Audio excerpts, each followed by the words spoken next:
much for inviting me to this event. I start, so for the next 20, maybe more minutes, I will talk about Aristotle's rhetoric, as I call it, a pot, not pool, but pot of expressions. It contains a sizable collection of compound words and phrases, some rather challenging to recognize and translate into another language.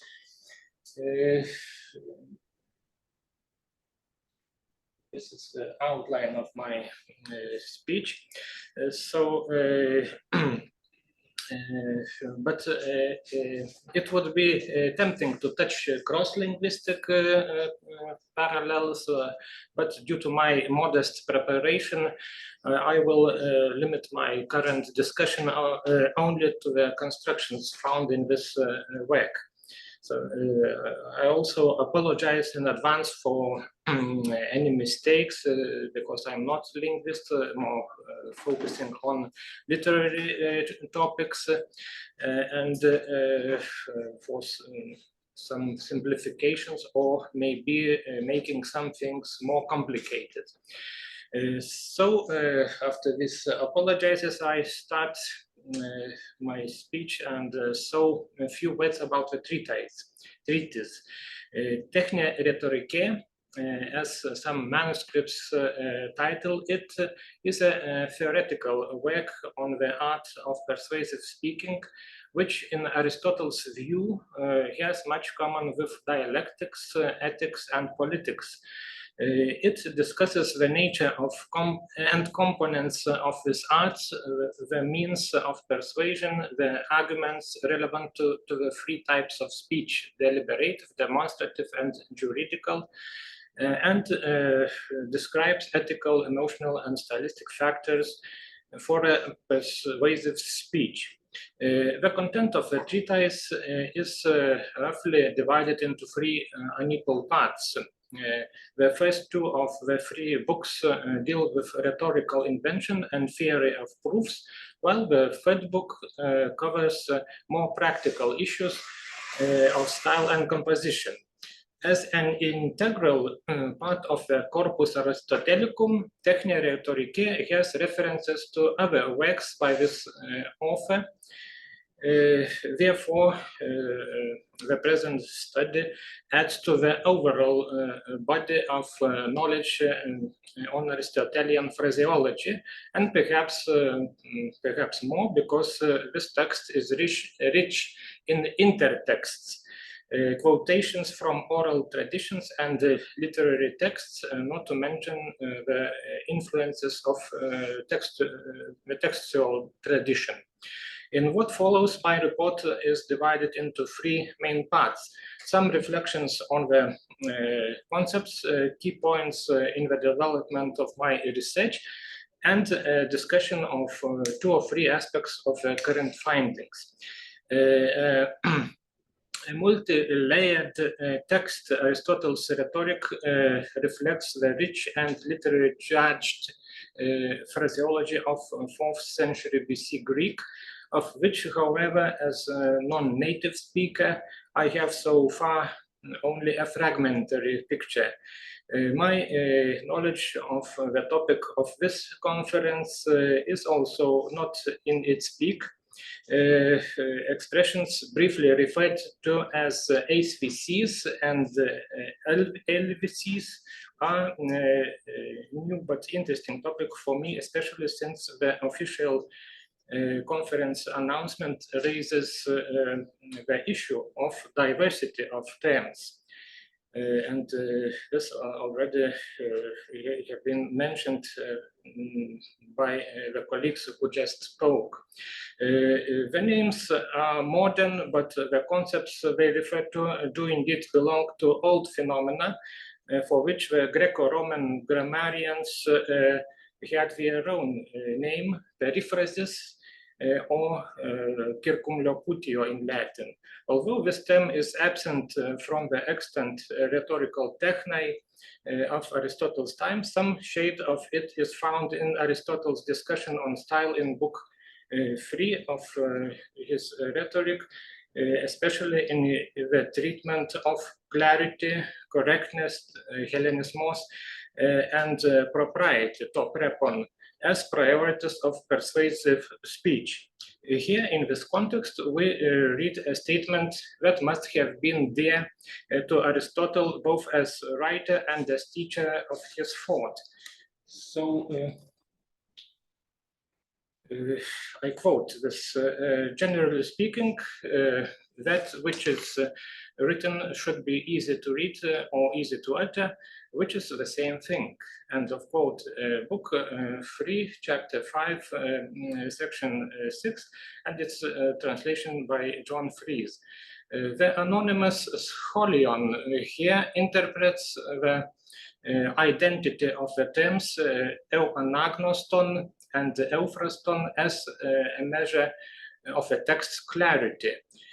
Despite this translation, easy to utter, euphrastos, according to the meaning of a synonym euphrades in LSJ, and the more indirectly, according to the etymology of the root frad, the verb phrasing means rather easy to understand or well expressed.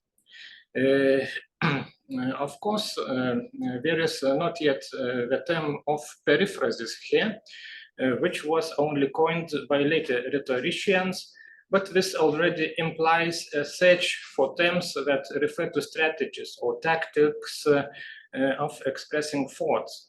In fact, there were at least two such tactics in Aristotle's time.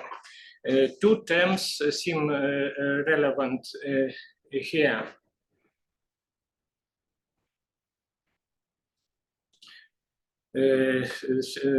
Syntomia, brevity, conciseness, as used by Aristotle, or brachiologia, as in the Rhetoric to Alexander by Anaximenes, and macrologia, called onkos by Aristotle.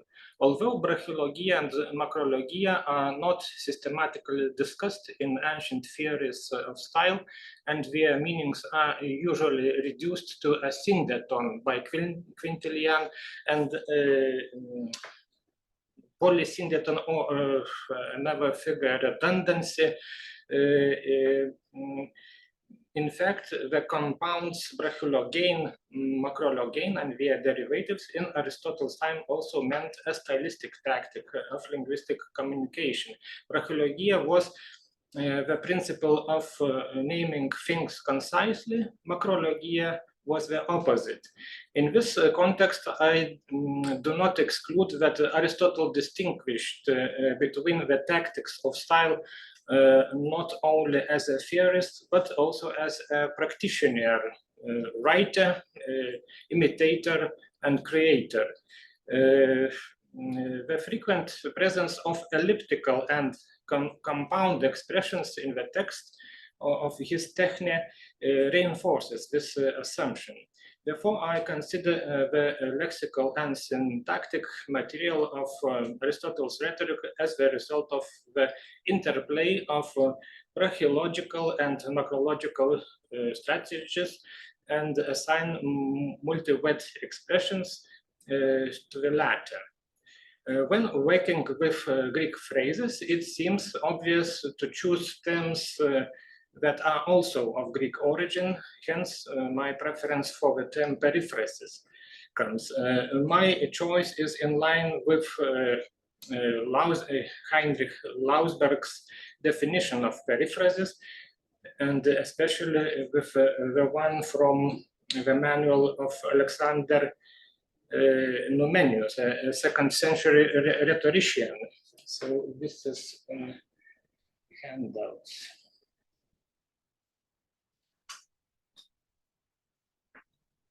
Yes, here it is, note 1. Alexander gives examples to show that periphrasis, originally a poetic device, has become a stylistic flourish in prose as well. Here, beside the nominal expressions, we see Thucydides' phrase "ten mathesin epoeiste," with the remark instead of a mantanite, which corresponds to the well-known type of ASVCs with the verb poieiste. If one digs deeper, one can find similar periphrases in many classical Greek literary texts, but I am currently focusing on Aristotle's rhetoric, a multi-level pot of expressions of the author himself and those he took from others to quote or rephrase. Two examples in the slide. Yes.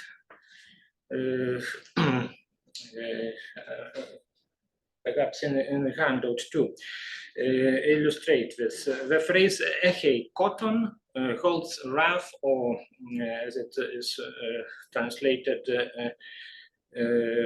by Fries, cherishes resentment, as quoted from Iliad in Book 2 of the Rhetoric, which for brevity could be replaced by the epic verb kotei, while another Hesuchian agin standing for Hesuchadin in Book 3 of the Rhetoric is paraphrased from an unknown speech of Polyeuctus. Both examples conform with Alexander's definition of periphrasis. Both are rather macrological than reverse, and both resemble a typical ASVC definition, that is desemantised verb of frequent use, plus verbal noun functioning together as one predicate. Now, to the basics of my empirical work, my plan was to discuss examples of ASVCs from throughout the treatise, but circumstances changed my goal, so I could only focus on two threads of the work, Book 1 and Book 2. This limits the scope of results, but perhaps allows for better reflection on the approach. Once the phraseological principles of these two books become clear, it will be easy to examine Book 3 on similar basis. My investigation proceeded roughly in three interwoven stages: empirical collection of the material, search for theoretical models to classify the results, counting and sorting the material. In the first stage, about 900 phrases were found, of which 342 items were most similar to ASVCs. To achieve this, I excluded the so-called three-word combinations, while accepted also I included combinations of verb derivatives with nouns, for example, participles and adjectives. I did not only consider verb plus noun formations, but also verb combinations with other complements, for example, adverbs and adjectives. The second stage, which dealt with terminological questions of naming and classifying expression, was by no means easier. In this area, I still have many unanswered questions, which are mentioned in my handout. Perhaps it will be distributed because long read. It's a long read. So, note 3.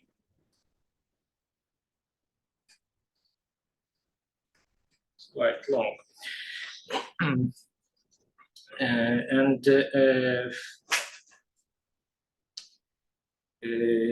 On the one, to summarize this, on the one hand, I tend to give a lot of credit to the term periphrases. It is quite flexible and can serve as a general term for various constructions, including HVCs.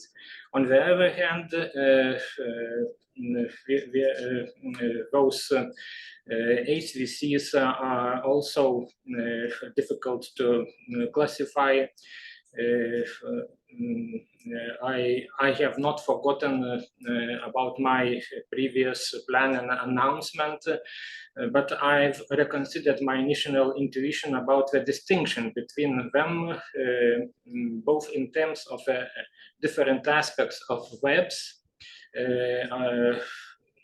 extra or intraversive verbs, and in terms of their different arguments and stylistic function. The work of a third stage, calculations and sorting, is interesting, but no less challenging when some words cross boundaries of their categories. When said this, I now come to an overview of the basic results of my research. Here, I'd like to highlight 3 points: the aspectual division of extra and intraversive verbs that make up periphrases, the number of variations of the phrases found, and the stylistic purpose of the periphrases. So the idea of extra and intraversive verbs is inspired by several theoretical frameworks.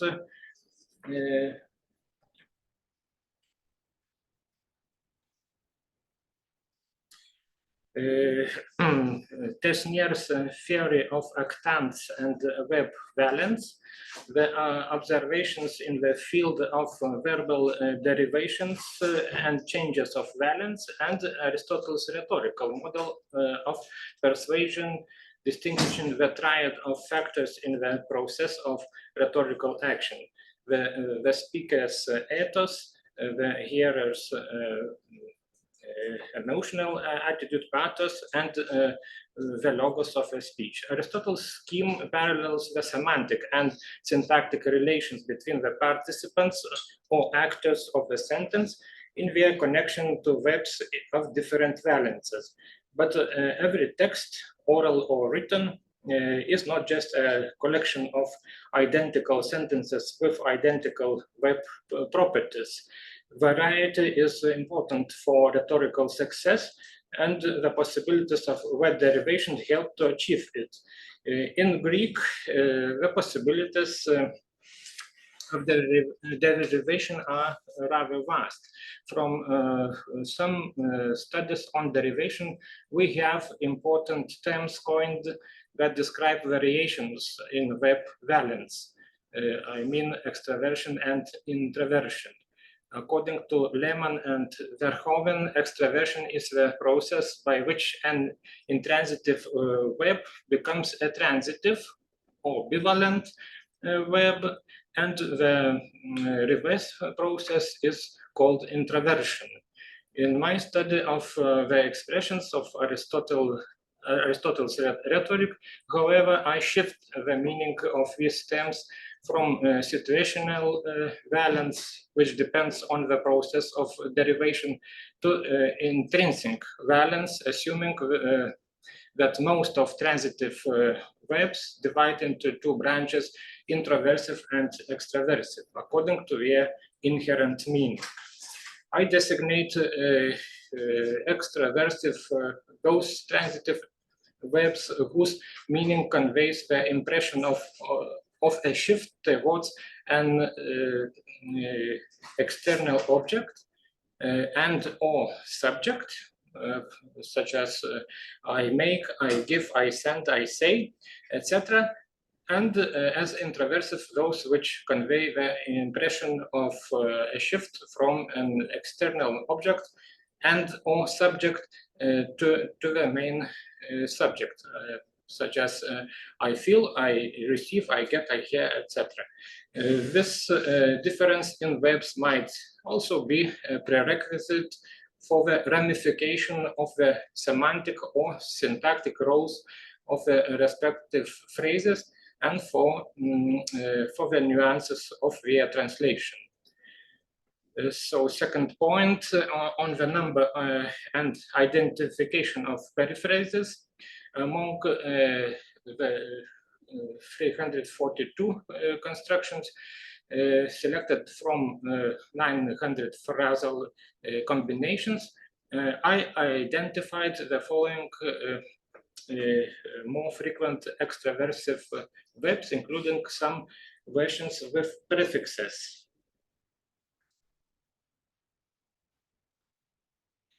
Didonai, legein, poein, and poeistai, titanai, and ferein. Most of them correspond to English light verbs.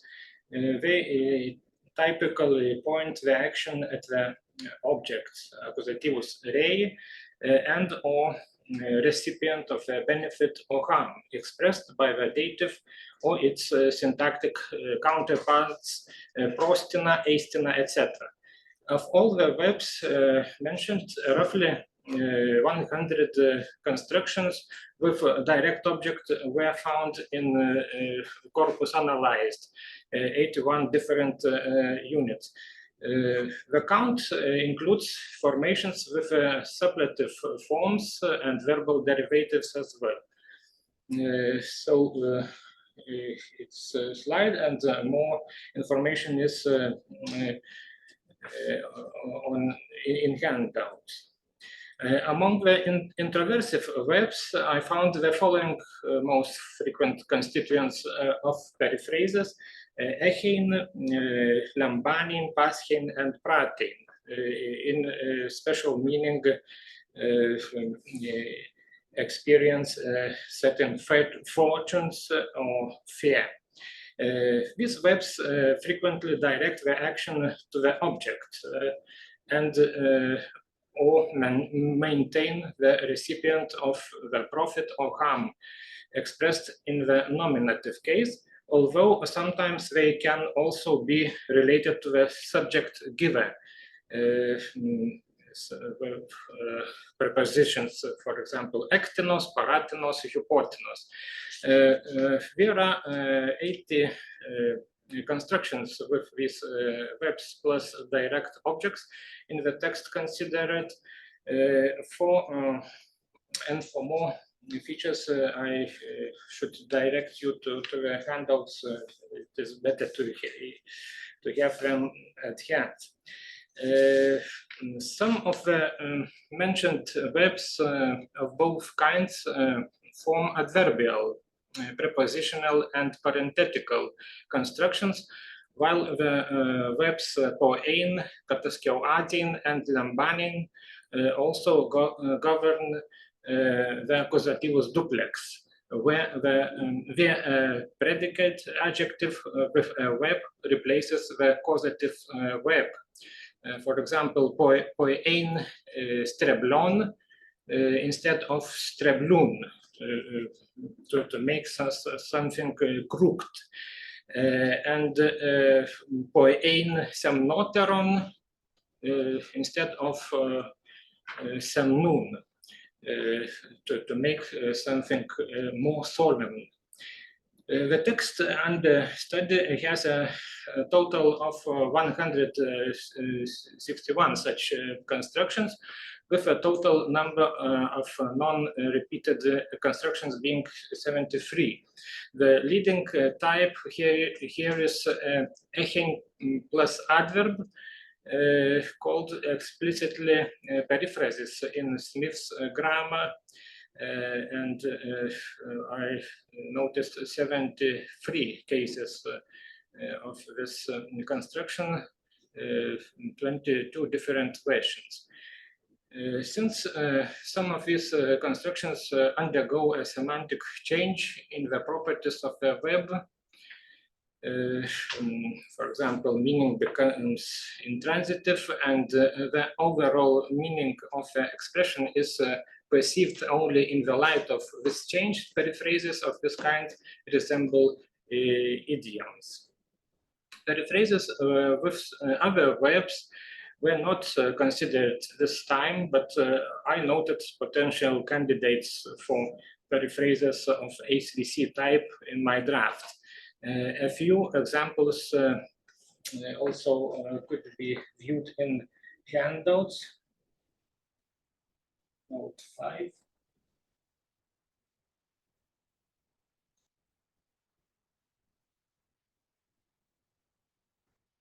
Here we go. And in the next page, I included some examples with prepositions. This is not type of HVC sensu stricto, but I marked them as candidates for analyzing. According to my data on Aristotle's phraseology, the phrases listed in slide, in the next slide. Yes, yeah.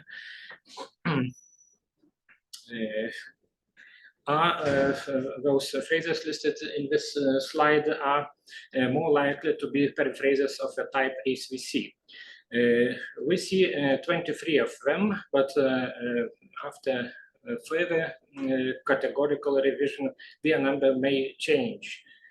In most cases, the verb has a reduced semantic role in the phrase. It acts as a syntactic operator to convey the basic concept of a noun, and the noun, with some exceptions, for example, Dunay, Dikain, retains its basic meaning.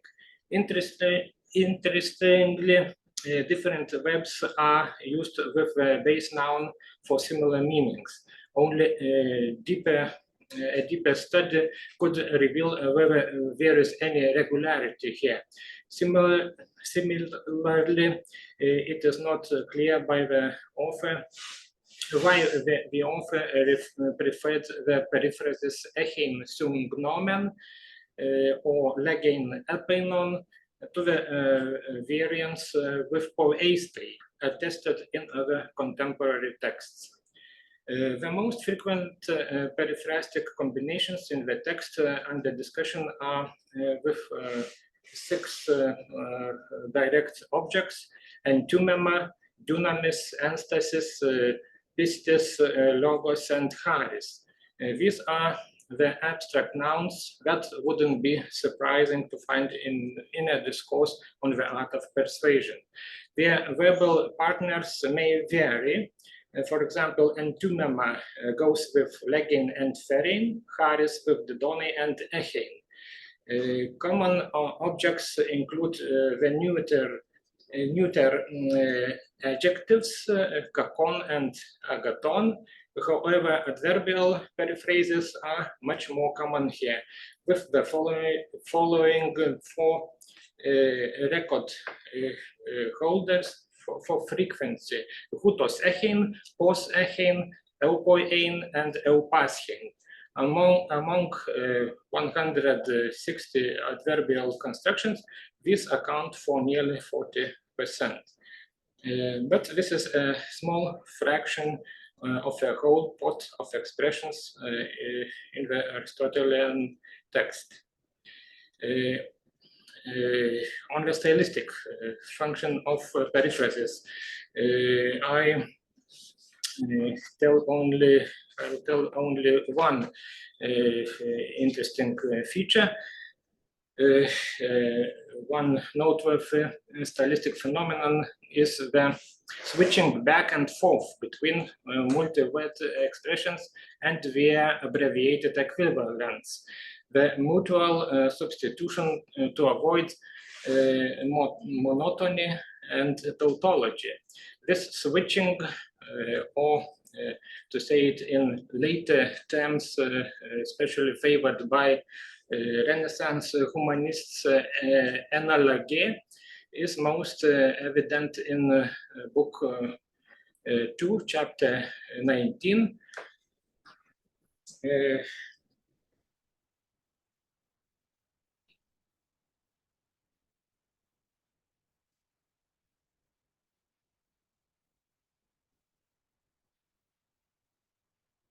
note 7, which deals with the topic of possible and impossible. Here, the phrase do not esti is altered with the verb do natai, or with its own semantic head, the adjective donatos, omitting the copula. Further examples can be found in the next, the last note.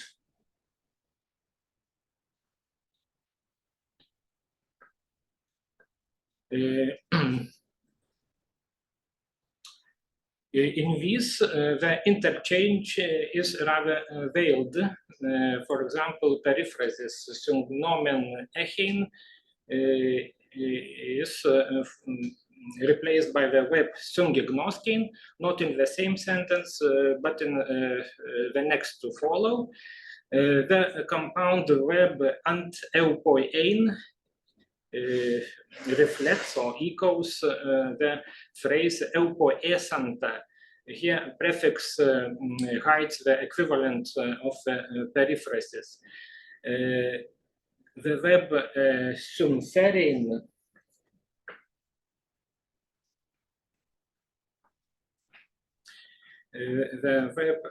sumferin corresponds to nominal phrase blaberon einai, of opposite meaning, switchable to the verb blabtein.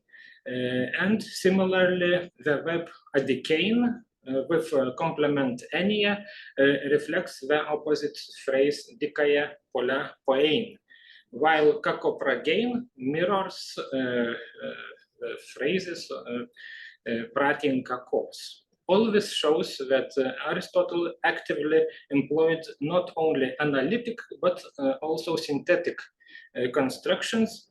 It est he alternated the tactics of macrology and brachiology. And to conclude, my research on periphrases and via typology is still at an early stage. As already stated, I include HVCs in their scope in order to preserve the broad meaning of the periphrasis and its stylistic or poetic nature.